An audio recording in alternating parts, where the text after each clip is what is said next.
Welcome to Respect My Crown. I am Jillian JJ Simmons, and now is the time to manifest your visions, your dreams, and to accomplish your goals. Respect My Crown is a support system that encourages women to deepen in spirituality, sisterhood, accountability, and service.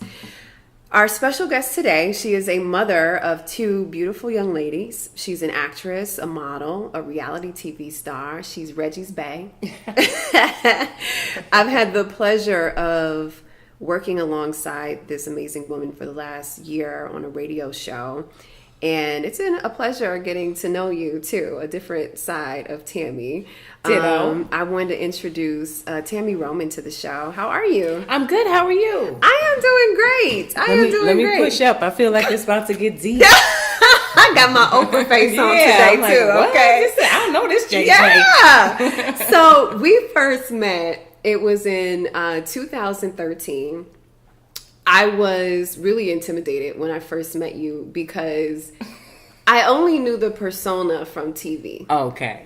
And so I was like, Tami about to come in here. She gonna pop off about something. And I was like, oh, I just knew it was gonna happen. And then I met this other person. Mm-hmm. And people often, tell you like, are they shocked when they meet you and they're like, oh, you're really down to earth? Like, I think they are. I think that VH1 and Basketball Wives has done a very good job of creating, that character, that persona that most people are familiar with. Yeah. Unfortunately and fortunately, because, for the people in the hood, I be most of the time. Right. I got my street cred. Oh, don't get it twisted. Tami keeps it real.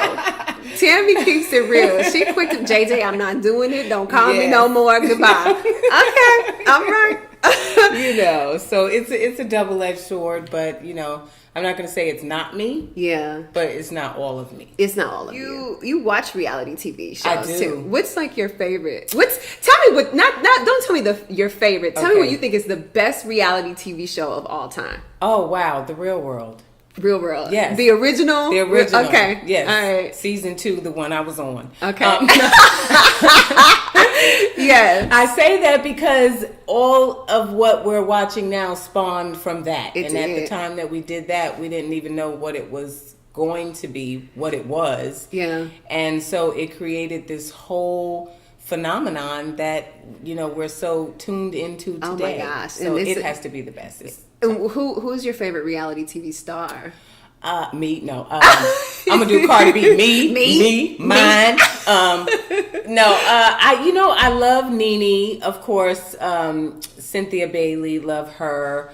Marlo, Candy. I'm a real big fan, if you can't tell, of Real Housewives of Atlanta. No kidding. So really enjoy them. Are you the person who's like DVRing it to watch it, or are you like I DVR it to watch it? Yeah, because I'm never available when it comes on. Yeah. But I want to make sure that I have it taped, so when I sit down, I can just watch everything. Yes.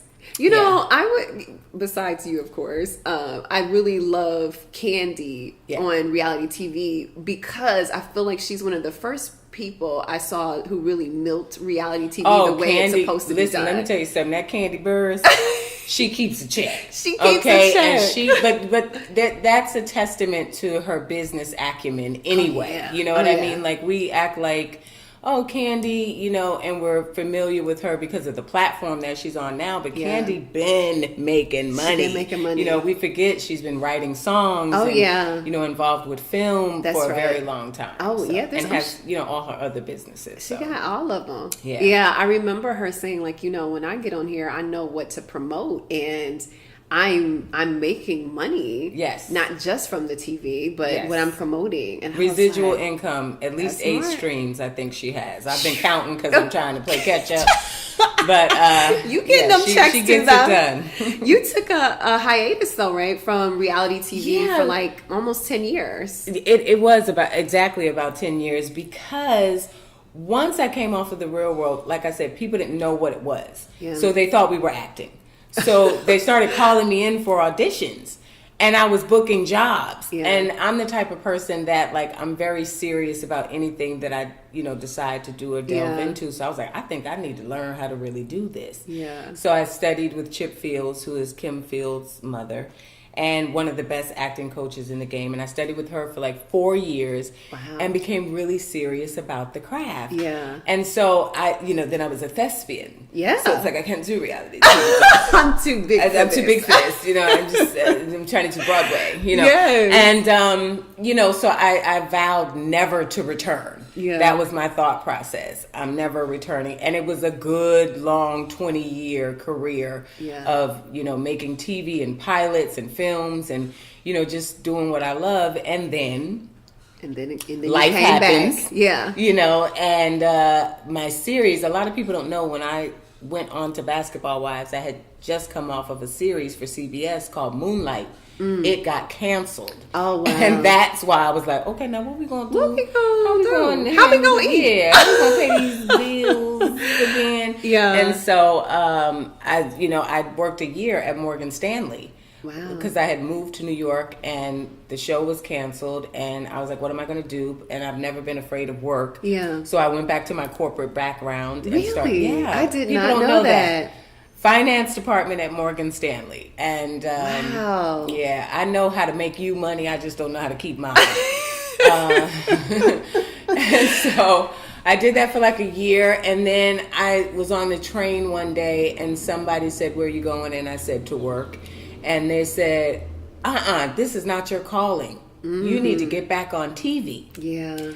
And I said, you think, just having a conversation on the train. It's a long ride from the Bronx to, Wall Street. And so this lady was talking my head off, but I'm thankful for her because she was like, no, I'm one of your Moonlight fans, and I've seen Hair Show, and she started listing my resume, and then that got me to thinking, well, girl, you have done a lot. Right. Not that Morgan Stanley, was a bad thing, but I was treating it like it was going to be the thing instead of an interim thing. Right.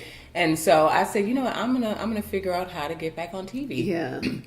And everything happens in my life in a weird way. When I got on Real World, I went home for the weekend and they had a marathon of the Real World. Yeah. I had never heard of it, and I was like, I'm going to get on that. Yeah. And I went home this Friday and they were doing Basketball Wives the first season. Oh my god! And I was like, well, I'm going to get on that. And so, I make the calls and my due diligence, and the rest is history. Got on Basketball Wives. I'm glad that you mentioned that, going back to work, especially now. You saw in the news about the guy. Jeffrey Owens. Yeah, it's like, y'all, people need to eat. And they exactly. they got to take care of their families, and it's okay to make that decision. Well, because I had to do a whole rant about it because I was on Twitter looking at some other stuff, and then I saw that from Fox News, and it really pissed me off because I think that's the state of the world today, is that our only representatives or icons or role models are people who are on TV in the music business or play a sport. Oh, yeah. Regular working, everyday working people should be the people that we look up to. Our teachers, our lawyers, our doctors, let me tell you something. If that UPS man don't bring my package by 12 noon like I paid for, you know what I'm saying? Like, those are the people that are making the fabric of America work. You're right. And so it pissed me off, and so I had to do a whole rant about it, because, and luckily, ironically, he got a job with Tyler Perry, right? Yeah. I said, well, let me do a video about my damn self. Let me put myself in too. I was like, how can I let me talk to the people for with me. Tyler.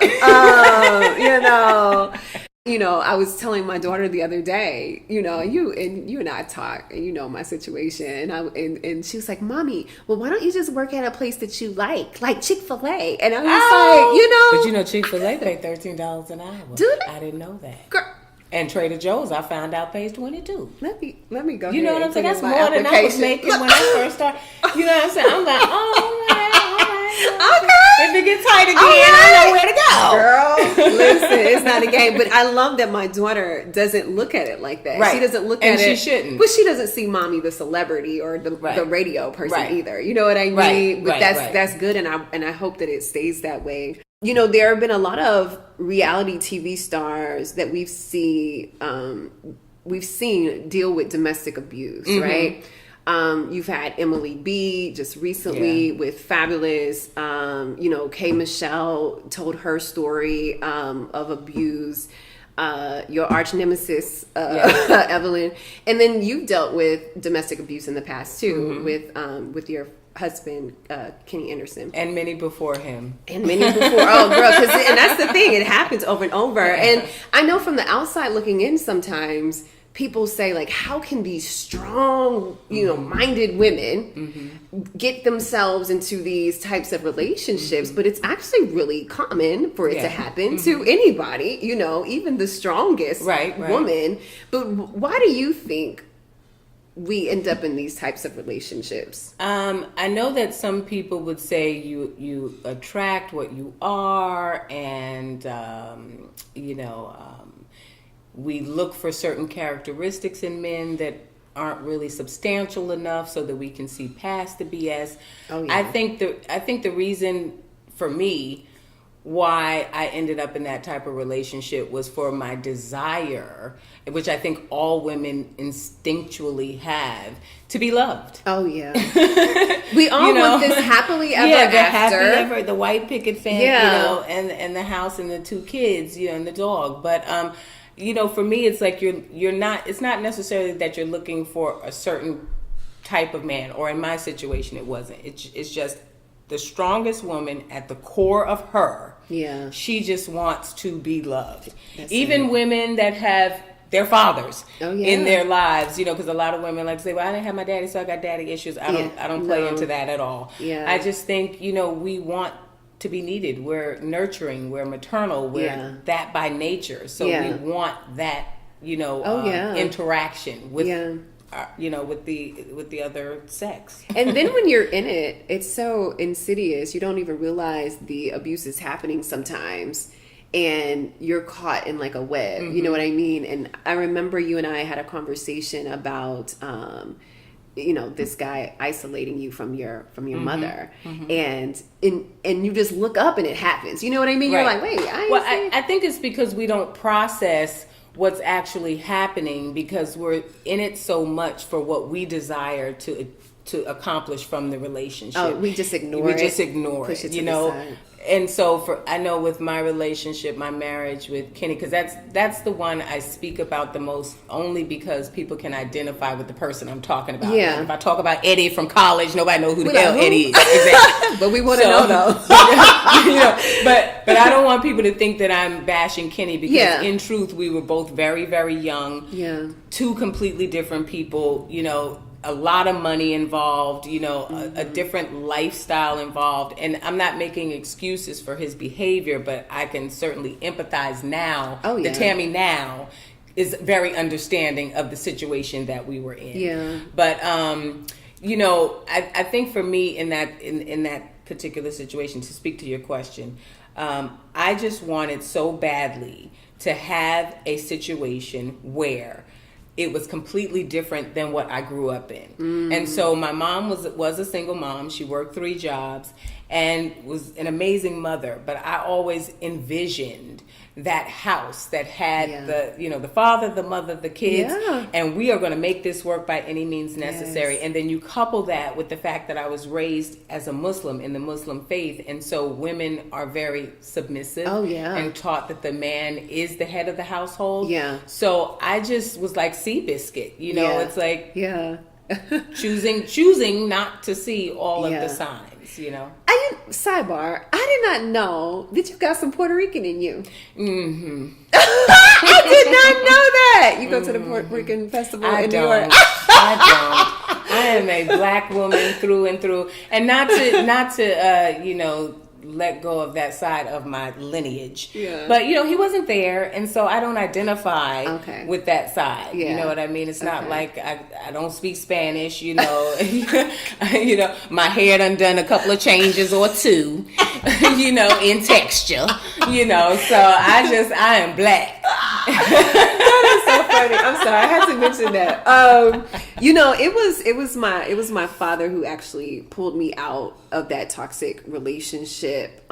Even though I didn't know I was being abused, he's the one who helped to pull me out. When you and I first met, your mother had just passed away. Right. and I was dealing with the passing of my father. So your mom passed away in 2013. My dad passed away in 2012. And I remember us having a conversation about being where you are, feeling how you feel at that time, and knowing that it was okay. And I don't know about you, but since my father has passed, and it's been 6 years, I still have moments where I am angry, and I'm like, you're not here. I need advice. Do you ever have moments? Every day. Oh my gosh. Like literally every day. There's Really? something that'll happen in my life and I go, now see, you can't see this. Yeah. Or, I'll find myself going past somewhere that we used to frequent and then that causes me to have that memory. You know what I mean? Or I will pick up the phone sometimes like this... oh my gosh. Yeah, can't do I have done that. Can't tell her that, Yeah. or I'm having a problem with lyric and jazz and I want to call, it's like Yeah. I need somebody. So literally every single day there is something that makes me, or I just get mad at God. Oh, I'm yeah. just like, well, I don't know what you was thinking. What was but you doing? Yes. Yes. You couldn't have just let us hang around, Yes. Sometimes when someone passes, we look at it as a detriment because we're so hurt and we're so affected by the loss. Oh, yeah. But I had to come to the realization that he took my mother away from me. And this helped, the processing of this helped me get over the anger. Yeah. That he took my mother away from me so that I could grow up. Oh, my gosh. Because as long as she was around, I was never going to do it. I know it. I was never going to. At my it. age, 48 years old, if he hadn't taken her, I still would be, Mommy, can you? Yeah. Mommy, did you? Yeah. Mommy, will you? You know what I mean? So what do you think is the biggest thing that you've learned about yourself since she's passed away? I'm a procrastinator. Ooh. Yeah. Yeah, about like daily function. Not business function. Like washing the dishes? Yeah. Like, I'm gonna get to it. I put them in the dishwasher and it's like, well, why won't you start it? Why can't you just go head on and just handle up on that so you can put them out? Yeah. Or, like the laundry will get super, super high. Yes. And then I'll look at it and I'm like, now this is, I get to the point where probably stuff do it. starts annoying me. Yeah. Like I'm clean, so I don't want anybody to misconstrue that because then they'll be trying to say I'm a nasty ass. You know what I'm saying? But no, that's not what I'm saying. But, it's just, I will take a long time. Like I'll bring the mail in and it'll just sit there. And then, it's like the people will call and go, what, did you pay the bill? And I'm like, I never got a bill. Oh, that over there? That's that's there? stack. Oh, it's in there. I forgot to look at that. Yeah. So it's one of those. Learned that. And my mother, because she handled all of that. She did it all for you. Like literally my entire life. It's like people want, someone to manage things. Like she managed my entire life and all I had to do was get up, go to work, come back. Food was ready. You know what I mean? Yeah. Like, and so now it's just kind of like, wow, I gotta all grow up. of this. By myself. Look. By myself, yeah. And then try to educate and lead two people beneath me. And show them how to do this. Exactly. By myself. Yeah, it's a lot. Sometimes they ask me stuff and I'm like, I don't know. I don't know. Google it. Thank you for Googling YouTube. When you don't have that other person to lean on, you do end up learning a lot about yourself. I learned a lot about myself too. I know that your mother would be very proud of you right now. You already know you are doing a lot of amazing things. I mean, you're doing movies with Octavia Spencer. I mean, like, you know what I mean? And like, she's amazing. And I'm happy to see you doing more acting. Bonnet Chronicles is now a web series on Tidal, which is huge. And now you have some other things that are going on in your life. Tell us about your acting. Oh, you know what? I'm glad to be back to scripted programming because I can just go and be the character and I don't have to worry about what anybody's going to think about it, say about it. You know what I mean? That's how he wrote her. You know what I mean? But, we've got the series with Octavia Spencer and Michael Beach is on that, Tracy Toms, Mekhi Phifer, Hanifa Woods, like Ron Cephas Jones, an amazing cast. And I'm excited about everybody getting to see that. That's actually not going to start airing until 2019. Oh, we gotta wait. You gotta wait because it's That's a great tease. Thanks, Tami. Sorry. They're probably gonna kill me for saying that too. But yeah, so we have that, and just did a movie with Chris Stokes called Fall Girls, and I'm excited about people to see that because it's kind of like a Weekend at Bernie's-esque type of movie, and so it's a lot of newcomers in it, but Amara La Negra's in it, and I think this is her first film, and another young lady, Paris Phillips, it's her first film, but I'm excited for people to see that because it's comedy and it's fun, and I get to just show up and have a good time. Yes. And Chris Stokes does some good movies, too. He's done some good stuff, and another film with Romany Malco and Regina Hall called Prison Logic. Gosh, when in the world do you have time to do movies? I squeeze it in because I don't know if I'm going to be here tomorrow, so I just be like, let me get it in today, child. I'm sorry, I didn't mean to cut you off. So what is it? It's based on a character that Romany created, similar to how like I have that persona of the Bonnet Lady. He has this persona, Tijuana Jackson. Oh. And so this person has been in jail, and while in jail, he becomes a motivational speaker. Yeah. Well, when he gets out, he decides he's going to join this reality show. Oh my gosh. For motivational speakers, and I play his sister. Oh my gosh. And so that was a lot of fun because he's super, super talented, and his comedy is like very wry and dry, but and so that's new for me because I'm usually over the top. Yeah. So to kind of be able to hone it in, the and dry comedy is laugh. Funny. Yeah, that's me all day. It was good. I am excited. Yeah. You have a milestone birthday that'll be coming up soon. 50? Yes. I got a year in between that one. You do, but it's coming. It's coming. It's it's on the way. You closer to 50 than 40. This is true. Okay, this is true. I'm just a few years younger than you, but I've been checking off things on my bucket list. Okay, do you have a bucket list? Are there things that you're like, I gotta do this before I'm out of here? I don't have a bucket list because I pretty much have done everything I wanted to do. Tell me, there's nothing left that you are like, I need to go here, I want to visit this place, or I want to do this. Like, really? Dang. Well, fine then. Tell me, it's like I've done it all, I baby. can walk into 7-Eleven and hit the lotto. That's, that's good. If I could make that a bucket list item. No, but I haven't. You feel like you've lived a really good life. Yeah. Like you've done a lot. Yeah. Okay. Now, Lord, don't misconstrue. I ain't ready to go. I don't want you to think I'm done being here. Okay, so then let me try to add something. No. Let me write this down. Let me write this on the list. Is there an actor that you would like to work with? Yes. Vincent D'Onofrio, Cicely Tyson. Oh, gosh. And Diana Ross. Yeah. I would love to be able to do a project with her similar to what she gave us in Lady Sings the Blues. Oh, okay. Oh, wow. Yeah, if we could find that. Look, how are we going to pull this off? Yeah. Cicely, that girl, she a bad she a bad girl. My Still. she's been one of my favorite actresses for a long time. When I first fell in love with her was the autobiography of Miss Jane Pittman.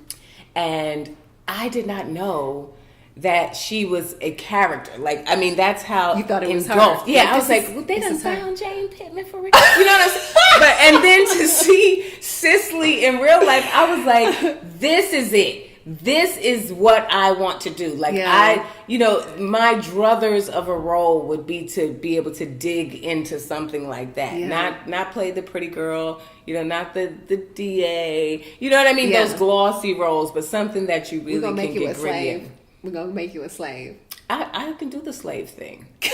I feel like I'd be in the house, though, so we may not really be getting the full experience of it, Probably not. Yeah. But we'll see. Hallie did a little slave thing, and we didn't really get it. We didn't take her seriously. Exactly. We didn't really get it. We didn't take her seriously. And I love Hallie. Like, she's going to kill me. But Halle Berry is, like, a person that I worked with her on her show, Extant, and she is, like, one of those people that DMs me, texts me, stop it, don't do that. See, when I'm doing good, she's like, okay, but when I'm fucking up, she's like, nah, hey, come on, you bring get it together. So that's sweet.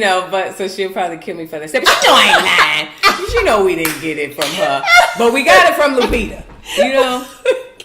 We felt it. We took her seriously. Respect My Crown has 4 elements, Tami. There's spirituality, accountability, sisterhood, and service. So when you think of spirituality, I remember us having a conversation about I don't know if it was a lie, if it was the truth, but when I asked you why did you move to Houston, you were like, I moved here because of my church. Yeah, and that's true. You moved to Houston. You moved to Houston. You told me. Remus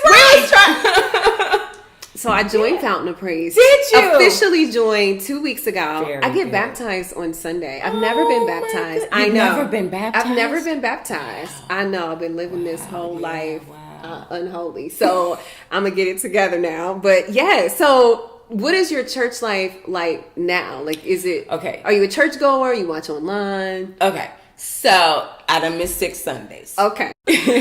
Remus Wright is so... powerful with the way that he delivers the word, that there are only a handful of pastors that I feel make me feel the way he made me feel.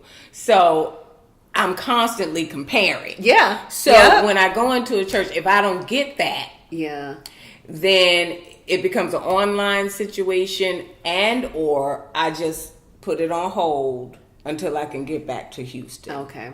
So I'm just keeping. So I listen to TD. Yeah. Pastor John Gray. Yes. Here in California, when I'm here, I go to a church called Shepherd of the Hills. Okay. And I'm going to be honest with that. I go because I know I need to go into the house of the Lord. The Pastor Dudley is an amazing pastor, but he doesn't give me the Remus effect. Yeah. But I know I just need to be in the house of the Lord. But I still pay my tithes to Fountain of Praise. Do you really? Yeah. Oh, I mean, it's really important to me that that I'm connected. Now, what's your prayer life like? Like, do you pray? Every day, multiple times throughout the day. Yeah. As soon as I open my eyes, before I go to bed, and then I'll find myself in traffic, and I'll say a quick prayer, or if I'm on set, I'll say a quick prayer. And I was actually taught that by Remus, because I felt like I wasn't designating enough time to prayer, and I was a person who prayed before I went to bed. Right. And so, through his teachings, he said prayer time is any time of the day that you can allocate, whether it's 1 minute, 10 minutes, long as you're spending time talking to God. And so I was like, okay, then I'm good. Because, if I'm in the line at Starbucks, it doesn't have to look a certain way. It doesn't have to, I could just be like, Lord Jesus, and talk to him while I'm waiting for my frap. I love so silly. I cannot stand you. There's always work that needs to be done when in regards to self-improvement while we're talking about Jesus. This is true. Right? So finish this line. Jesus is still working on my... Well, there's commas. So I try to pick one. Just give me one. Okay. Jesus is still working on my inability to control my tone when I'm speaking to others. Really? You pop off? Are you popping off? I don't pop off, but I just think that sometimes the way I say things rubs people the wrong way. Yeah. And then when I feel like I took time to say it nicely, it's too late though. Then they say I'm being condescending, or I'm talking to them like they're stupid. You know what I'm saying? I'm like, I can't figure it out. So I know he's working on that. That is so funny, though. I think it would take somebody to really get to know you, though, to understand that you really don't mean anything. I don't mean it from a negative place. Some things just come out, and they just you ask me, I'm just going to give you the answer. Or with my children, it's like you've known me how long? Like, why are you offended by how I said take out the damn trash? Like that's what I'm going to say. But my God. I'm working on that. I've been told I don't know how to talk to people. Really? Yeah. And you really are working on it, so you're really conscious of it. I am. That's good. I'm trying. And we all, like I said, we all have those things that we have to work on. I'm glad you mentioned your kids too, because one part of Respect My Crown is accountability, and I realized that raising kids is not easy. When I had my daughter, and I asked the doctor where was the manual for her, he was like, "There ain't one. There isn't one." And I was like, "Oh God!" So raising kids is one thing, but then when you're raising girls, like I'm raising a little girl too. it's a whole different situation. And I'm not going to lie, like sometimes I fear for my daughter when I look at my own personal experiences, like we talked about being in these abusive relationships and stuff.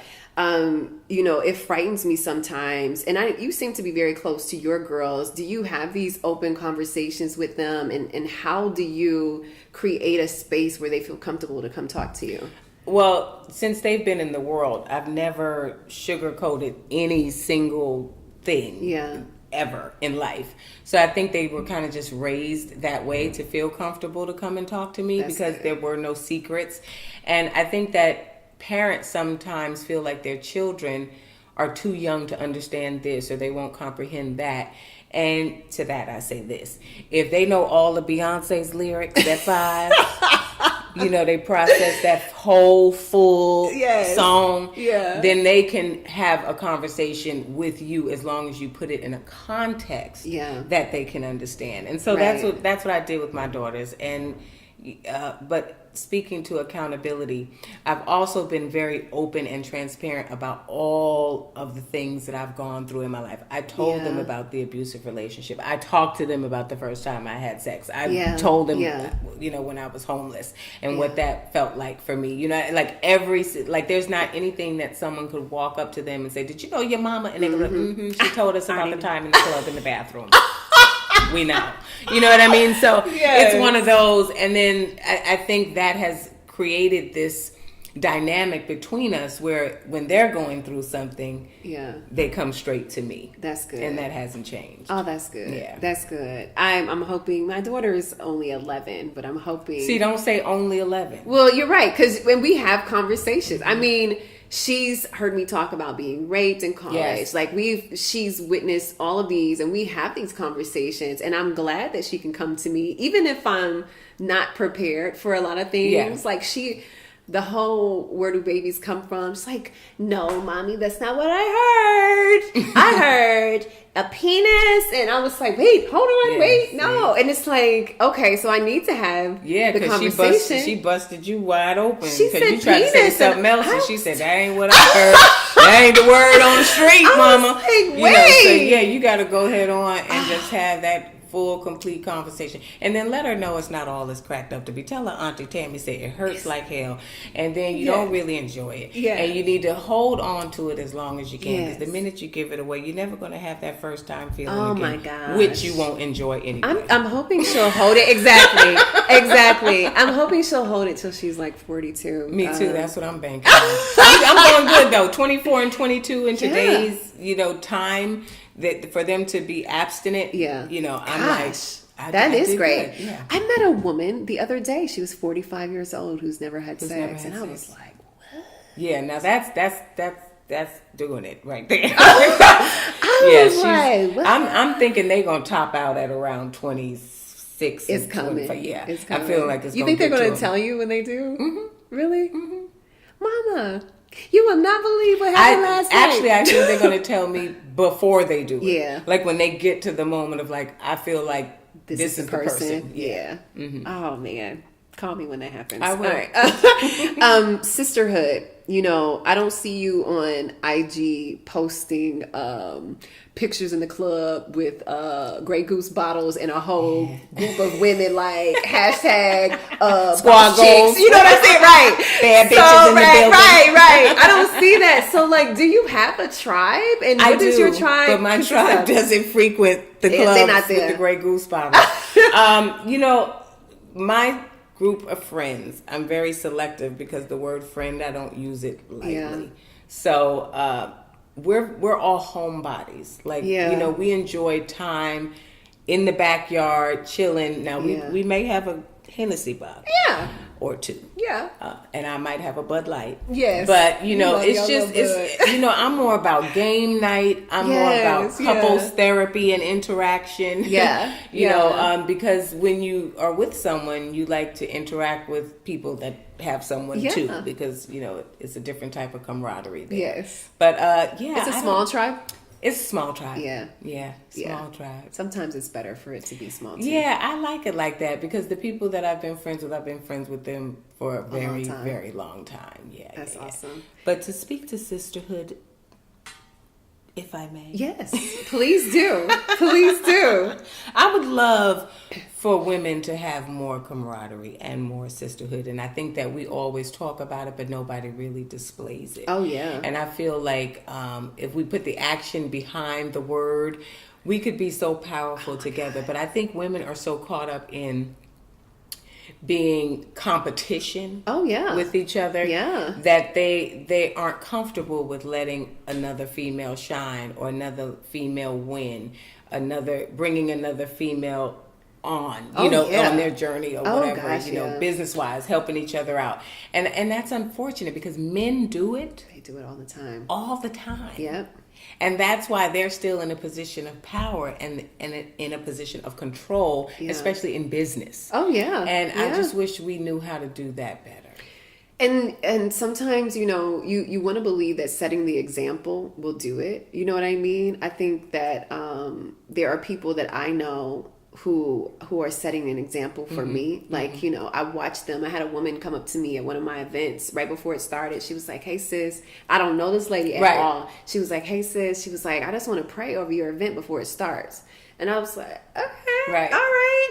And a couple of days later, she got on Instagram and just talked about how amazing the event was. I didn't ask her to do that. And I was just like, this is what sisterhood is. And now we're building a friendship. Like. Yeah. But this is what it's supposed to look like. Don't tell me that you're rooting for me. We got this whole saying, I'm rooting for you. But no, you're doing everybody's rooting for you till you ask them to do something. You know what I'm saying? Like, I got you. And then, it's like, or when I'm down, you over here, stomping on me when I'm down. It's like, come on, y'all. Yeah. So you're right. I don't know how else to do it, how else to make that change other than being the example. I don't either. And I stopped trying to figure it out. And so I said, well, I can only just be who I am as a person. You know what I mean? And like really and truly for me, I just really want all my females, Black, whatever, whatever race you are, whatever religion you are, I don't care. It's like, I want us to win. Yeah. You know what I mean? And so, like, simple things. It's like, like you're beautiful. This is gorgeous. In social media, everything's out there. So it's like nice comments because people see so much negativity all the time. You're always having to comment on where I see this often on Twitter and on Instagram, where you're kind of putting people in their place. Like, yo, this is, there's no place for negativity. Like, I wish that there would be like a filter, that could just, come on, Instagram, y'all got enough money. Well, they got the block, but I still feel like that's not sufficient because I want you to see my shit. I just don't want you to comment on it. I want you to be as miserable as you already, as you already be are. Mad. Yeah, be mad. See it. But I don't want you to be able to say anything. And when I block you, now you can't see it either. That's true. So they got to figure out something for that. And you don't want to turn your comments off. Because I want the positive comments to come through. Yeah. It's just sad. It's so many miserable people. And social media has just made it it's terrifying. They just say whatever they want to say. And I just don't get it. Like, because I don't follow anybody that I don't want to see their stuff. I don't go to somebody's page, to take the time out of my day to leave, negativity on there. I'm just not that person. Oh so, my gosh. I only follow a few people because the people I follow, I want to see what's going on in your life. Like, I support you. Yeah. Let me uplift you. If I see you post something like feeling a certain type of way today, I'll be under God got you. You know what I'm saying? It's like, I want to empower you. Those are the people that I follow. You know what I mean? And but other than that, I just feel like people sit at home and they make it their mission to just troll. Yeah, they have jobs troll and try to destroy. That's what they do. Working for the enemy. Yeah. The last part of Respect My Crown is service. Is there a way that you give back to the community, whether it's through an initiative that's close to you or helping a young woman who's coming behind you, maybe in entertainment? I think that for me, through the outlets that I'm able to do so, I love, there's a charity in Houston called Hope Over Hurt, which I know you're familiar with, at Wendy J. Turner. is the founder of. And a lot of people don't know that my bonnets, I give a percentage of every sale to her so that she can go out and, be on the front lines, because I'm not in Houston. I'm right. Here. So I do that. And then, with Bonnet Chronicles, it's like finding actors and new talent and, bringing them on and giving them an opportunity to just play a little and be involved in the craft. And love it. I do that. And there's another charity that I'm affiliated with in New York. And what they do primarily is an outreach program, so to speak, for Brooklyn and Queens, Newark, New Jersey, and going to find women who are displaced and helping kind of like foster type of situations, but for grown women, until they're able to get on their feet and that's awesome. Be self-sufficient. And a lot of things that I do, I don't like to speak about. Yeah. Only because I don't do it because I want accolades or recognition. Yeah. And so to me, I feel like it's hard to say because I don't want to sound cliche either, but like I really do things from my heart. Yeah. So I don't want anybody to know. That's sweet. I love it. Well, Tami, I want to thank you for taking the time to chat with us. I'm really proud of you. It's really been, and I don't say this because of our interview, but it's been a joy getting to know you. You really, you make me laugh. You're so, and I'm not to say that anyone would think you weren't, but you're really smart, and I learned a lot just throughout our conversations. And I really appreciate you. Thank you. Same here. And Tami, people want to follow you on social media, not troll you. Yeah, I'm like, I don't know, child. Google me, no. Tami Roman, and it's Tami Roman. Are you going to ever use your real name? Like for acting? What, my real name? Tamisha? Yeah. I haven't been called Tamisha since I was 13 years old. I wanted to come and start the interview off just to see how you were going to react. Like, we're here with Tamisha. I was like, you pulled out the old government? I'm not ashamed of my name. Like, people always say it like it's something that I should be like, it's not that. It's just that I haven't been called that since I was 13 years old. Like, my mother's friend decided she didn't want to call me Black Tamisha. People always they would give you a new name. Yeah. So she was like, "You really like a Tami?" Yeah. And I was like, "Yeah, okay." Yeah. And I've been Tami since I was 13 years old. Wow. Mm-hmm. That's interesting. Yeah. I might just call you Tamisha one day. If you call me Tamisha, anybody who calls me Tamisha, I feel like you're from White Plains.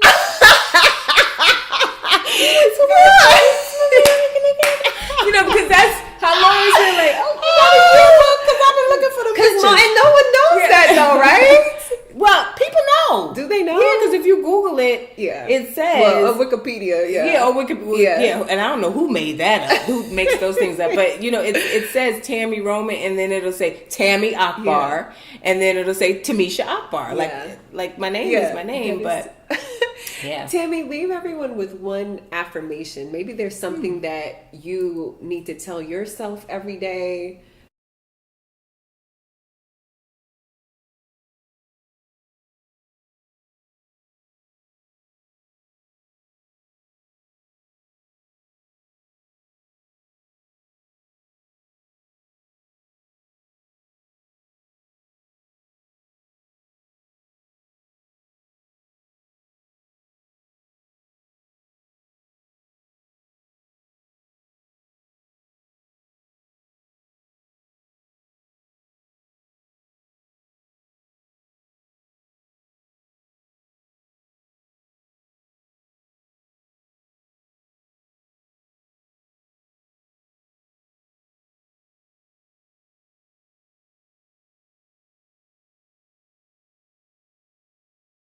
Maybe there's something you feel like just throughout the conversations that you've had with other women that women need to hear right now. And so it starts with I am. Oh, it starts with I am. Okay. I am living my truth. Yeah. And the reason I picked that one is because that's how I've always been. Very transparent about every aspect of my life and my journey, because I feel that's my testimony. Yeah. But sometimes people will try to belittle you or make you feel less than based on the things that you've gone through. Mm-hmm. And that's because people like to see you where they last knew you to be. Oh, and they don't like to see growth or evolution. And so to that I say this: as long as you continue to live your truth, up or down, good or bad, you're standing on just that, the truth. Right. And any weapon that anybody tries to form against you, because you're living truthfully, will not prosper. That's good. I needed to hear that today. Okay. Thanks, Tami. That was for you, girl. That was for you. You are tuned in to Respect My Crown, the podcast.